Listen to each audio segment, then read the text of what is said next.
Assalamualaikum warahmatullahi wabarakatuh. Perkenalkan, kami dari kelompok 5 Psikologi Pendidikan akan mempresentasikan hasil kerja kelompok kami, yaitu tentang kesulitan belajar. Sebelum masuk ke materi, di sini saya terlebih dahulu akan memperkenalkan anggota kelompok kami, yaitu ada Ridwan Suwandi atau saya sendiri sebagai moderator. Kedua ada Arif Setiawan sebagai pemateri 1, dan ketiga ada Ade Ari sebagai pemateri 2. Pengertian kesulitan belajar. Menurut Kamus Besar Bahasa Indonesia, kesulitan adalah keadaan yang sulit, dalam kesulitan, dan dalam kesulitan. Dalam hal ini berarti kesulitan mengandung makna sulit berbuat sesuatu, yang berarti suatu kondisi yang memperlihatkan ciri-ciri hambatan dalam kegiatan untuk mencapai suatu kegiatan. Sedangkan belajar adalah berusaha memperoleh kepandaian atau ilmu. Kepandaian tersebut bisa dari aspek pengetahuannya atau keterampilannya maupun sikapnya. Jadi kesulitan belajar adalah kondisi yang memperlihatkan adanya faktor-faktor yang menjadi hambatan untuk melakukan suatu usaha memperoleh ilmu atau kepandaian. Sedangkan menurut Tuliono, kesulitan belajar adalah suatu keadaan yang menyebabkan siswa tidak dapat belajar sebagaimana mestinya, dikarenakan adanya faktor-faktor kesulitan belajar. B. Faktor-faktor kesulitan belajar. Fenomena kesulitan belajar seorang siswa biasanya tampak jelas dari menurunnya kinerja akademik atau prestasi belajarnya. Namun, kesulitan belajar juga dapat dibuktikan dengan munculnya kelainan perilaku atau misbehavior. Siswa seperti kesukaan berteriak-teriak di dalam kelas, mengusik teman, berkelahi, sering tidak masuk sekolah, dan sering minggat dari sekolah. Secara garis besar, faktor-faktor penyebab timbulnya kesulitan belajar terdiri atas dua macam, yaitu yang pertama, faktor intern siswa. Menurut Daliono, faktor intern siswa yakni hal-hal atau keadaan-keadaan yang muncul dari dalam siswa itu sendiri, meliputi minat. Tidak adanya minat seseorang anak akan menimbulkan kesulitan belajar. Belajar yang tidak ada minatnya mungkin tidak akan sesuai dengan kebutuhan, tidak sesuai dengan kecakapan. Karena itu pelajarnya pun tidak pernah terjadi proses dalam otak, dan akibatnya menimbulkan kesulitan belajar. Minat terhadap suatu pelajaran juga dapat dilihat dari cara anak mengikuti pelajaran atau lengkap tidaknya catatan dan lain-lain. Dan yang kedua, motivasi. Motivasi sebagai faktor batin berfungsi menimbulkan, mendasari, mengarahkan perbuatan belajar. Motivasi dapat menentukan baik atau tidaknya dalam mencapai tujuan belajar, sehingga semakin besar motivasinya, semakin sukses belajarnya. Menurut Daliono, seorang anak yang besar motivasinya akan giat berusaha, tampak gigih, tidak mau menyerah untuk meningkatkan prestasinya. Sebaliknya, yang mempunyai motivasi rendah tampak acuh tak acuh, perhatiannya tidak tertuju pada pelajaran sehingga banyak mengalami kesulitan belajar. Poin ketiga, yaitu bakat. Bakat adalah potensi atau kecakapan dasar yang dibawa sejak lahir. Dengan demikian, seseorang akan mudah mempelajari sesuatu yang sesuai dengan bakatnya. Seorang anak yang harus mempelajari bahan yang tidak sesuai dengan bakatnya akan mudah bosan, mudah putus asa, dan cenderung tidak senang. Hal-hal tersebut akan tampak pada anak yang tidak suka mengikuti pelajaran sehingga nilainya rendah. Poin keempat, intelijensi. Anak yang IQ-nya tinggi dapat menyelesaikan segala persoalan yang dihadapi, dan anak yang mempunyai IQ yang kurang banyak mengalami kesulitan belajar.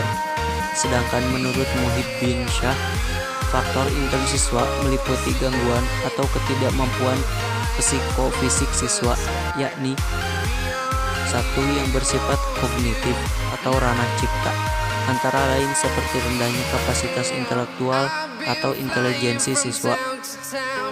Yang kedua, bersifat afektif atau ranah rasa, antara lain seperti labilnya emosi dan sikap.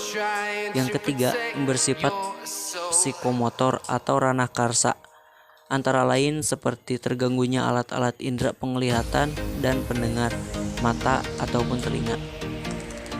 Yang kedua, faktor ekstern siswa.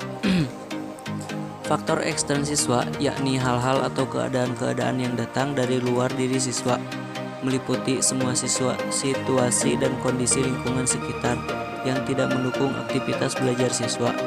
Faktor lingkungan ini meliputi A. Faktor keluarga. Contohnya ketidakharmonisan hubungan antar ayah dan ibu dan rendahnya kehidupan ekonomi keluarga, seperti kurangnya alat-alat belajar, kurangnya biaya yang disediakan oleh orang tua, dan tidak ada tempat belajar yang baik akan menghambat kemajuan belajar anak. B. Faktor sekolah. Yang pertama ada guru. Guru dapat menjadi penyebab kesulitan belajar apabila guru tidak berkualitas baik dalam pengambilan metode yang digunakan atau dalam mata pelajaran yang dipegangnya. Hubungan guru dengan murid kurang baik sehingga karena adanya sikap guru yang tidak disenangi oleh muridnya. Guru-guru menuntut standar pelajaran di atas kemampuan anak. Guru tidak memiliki kecakapan dalam usaha diagnosis kesulitan belajar siswa, misalnya dalam bakat, minat, sifat, kebutuhan anak-anak, dan sebagainya. Metode mengajar guru yang dapat menimbulkan kesulitan belajar. Faktor ketiga, faktor alat. Alat pelajaran yang kurang lengkap membuat penyajian pelajaran yang tidak baik. Tidak adanya alat-alat membuat guru cenderung menggunakan metode ceramah yang menimbulkan kepasifan bagi anak sehingga tidak mustahil timbul kesulitan belajar. D. Kondisi gedung. Ruangan tempat belajar anak harus memenuhi syarat kesehatan seperti ruangan harus berjendela, ventilasi cukup, udara segar dapat masuk ruangan, sinar matahari dapat menyinari ruangan. Dinding harus bersih dan tidak kotor. Lantai tidak becek, licin ataupun kotor. Keadaan gedung yang jauh dari tempat keramaian sehingga anak mudah konsentrasi dalam belajar. C. Diagnosis kesulitan belajar. Sebelum menetapkan alternatif pemecahan masalah kesulitan belajar siswa, guru sangat dianjurkan terlebih dahulu melakukan identifikasi atau upaya mengenal gejala dengan cermat terhadap fenomena yang menunjukkan kemungkinan adanya kesulitan belajar yang melanda siswa tersebut. Upaya seperti ini disebut diagnosis yang bertujuan menetapkan jenis penyakit, yakni jenis kesulitan belajar siswa. Dalam melakukan diagnosis, diperlukan adanya prosedur yang terdiri atas langkah-langkah tertentu yang diorientasikan pada ditemukannya kesulitan belajar jenis tertentu yang dialami siswa. Prosedur seperti ini dikenal sebagai diagnostik kesulitan belajar. Banyak langkah-langkah diagnostik yang dapat ditempuh guru. Antara lain yang cukup terkenal adalah prosedur Wiener-Kenserf pada tahun 1982, sebagaimana yang dikutip Wardani 1991 sebagai berikut. Yang pertama, melakukan observasi kelas untuk melihat perilaku penyimpang siswa ketika mengikuti pelajaran. Yang kedua, memeriksa penglihatan dan pendengaran siswa, khususnya yang diduga mengalami kesulitan belajar. Yang ketiga, mewawancarai orang tua atau wali siswa untuk mengetahui hal ihwal keluarga yang mungkin menimbulkan kesulitan belajar. Yang keempat, memberikan tes diagnostik bidang kecakapan tertentu untuk mengetahui hakikat kesulitan belajar yang dialami siswa. Yang kelima, memberikan tes kemampuan intelijensi atau IQ khususnya kepada siswa yang mengalami kesulitan belajar. Alternatif mengatasi kesulitan belajar. Banyak alternatif yang dapat diambil pendidik dalam mengatasi kesulitan belajar siswanya. Akan tetapi, sebelum pilihan tertentu diambil, guru sangat diharapkan untuk terlebih dahulu melakukan beberapa langkah penting meliputi 1. Analisis hasil diagnosis. Data dan informasi yang diperoleh guru melalui diagnosis kesulitan belajar tadi perlu dianalisis sedemikian rupa sehingga jenis kesulitan khusus yang dialami siswa yang berprestasi rendah itu dapat diketahui secara pasti. Kedua, menentukan kecakapan bidang bermasalah. Berdasarkan hasil analisis, guru diharapkan dapat menentukan bidang kecakapan tertentu yang dianggap bermasalah dan memerlukan perbaikan. Bidang-bidang kecakapan bermasalah ini dapat dikategorikan menjadi 3 macam, yaitu A. Bidang kecakapan bermasalah yang dapat ditangani oleh guru sendiri. B. Bidang kecakapan bermasalah yang dapat ditangani oleh guru dengan bantuan orang tua. C. Bidang kecakapan bermasalah yang tidak dapat ditangani baik oleh guru maupun orang tua. Kesimpulan, kesulitan belajar adalah suatu keadaan yang menyebabkan siswa tidak dapat belajar sebagaimana mestinya, dikarenakan adanya faktor-faktor kesulitan belajar itu sendiri.